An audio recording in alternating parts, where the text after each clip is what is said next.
અખિલ ભારતીય વાડિયા પરિવારના સુરધન દાદાની તિથિની ધામધૂમથી ઉજવણી કરવામાં આવી. અખિલ ભારતીય વાડિયા પરિવારના સુરધન દાદાની તિથિ ભાદરવા સુદ 14ના દિવસે લુડવા મુકામે ઉજવવામાં આવી હતી, જેમાં વહેલી સવારે દાદાના પ્રટાંગણમાં હોમ હવનનું આયોજન કરવામાં આવ્યું હતું, જેમાં દાતા પરિવાર અને પરિવારના દરેક સભ્યોએ આહુતિ આપી હતી. ત્યારબાદ દાતાશ્રીઓ દ્વારા સુરધન દાદાના મંદિરના શિખર પર ધ્વજારોહણ કરવામાં આવ્યું હતું અને સુરધન દાદાનો જયઘોષ બોલાવવામાં આવ્યો હતો. વાડિયા પરિવાર દ્વારા દાદાની આરતી ઉતારી દાદાને થાળ બોલી અને દાદાની સુખડી તેમજ નાળિયેર પ્રસાદ ધરવામાં આવ્યો હતો. ત્યારબાદ સૌ પારિવારિક ભક્તોએ સુરધન દાદાને પગે લાગી તિલક કર્યા હતા.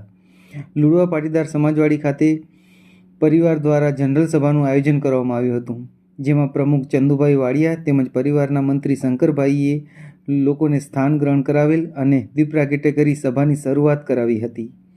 સૌપ્રથમ ગત વર્ષ દરમિયાન જે વાડિયા પરિવારે પોતાના સ્વજનો ગુમાવેલા હોય એવી દિગ્વંત આત્માને શાંતિ માટે શ્રદ્ધાંજલિ આપવામાં આવી હતી. ત્યારબાદ જયંતિભાઈ વાડિયા રાજપરવાળાએ ગત વર્ષના હિસાબ બુકનું વાંચન કર્યું હતું. વાડિયા પરિવારના 2023ની સામાન્ય સભામાં એક ઠરાવ પસાર કરવામાં આવ્યો હતો, જેમાં પરિવારને ત્યાં ઘરમાં 2 બાળક પછી ત્રીજું ચોથું બાળક થાય તો તેઓને વાડિયા પરિવાર વતી બોન્ડ આપી સન્માનિત કરવા માટેની જાહેરાત કરવામાં આવી હતી. દાદાની તિથિમાં મહાપ્રસાદ તેમજ સરસ્વતી સન્માનના દાતા શ્રી સ્વર્ગસ્થ હરજી રેવા વાડિયા પરિવાર કોટડા જડોદર રહ્યા હતા, જેઓનું પરિવારના પ્રમુખ તેમજ મંત્રીશ્રી દ્વારા શાલ ઓઢાડી સન્માન કરવામાં આવ્યું હતું.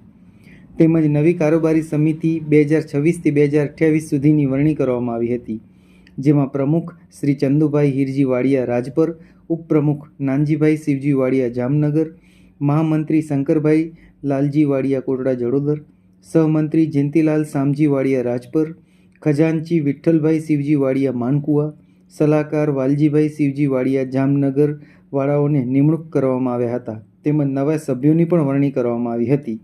છેલ્લે મહામંત્રી શ્રી શંકરભાઈ વાડિયા દ્વારા આભાર વ્યક્ત કરી દાદાની જયઘોષ બોલાવીને સભા પૂર્ણ કરાઈ હતી.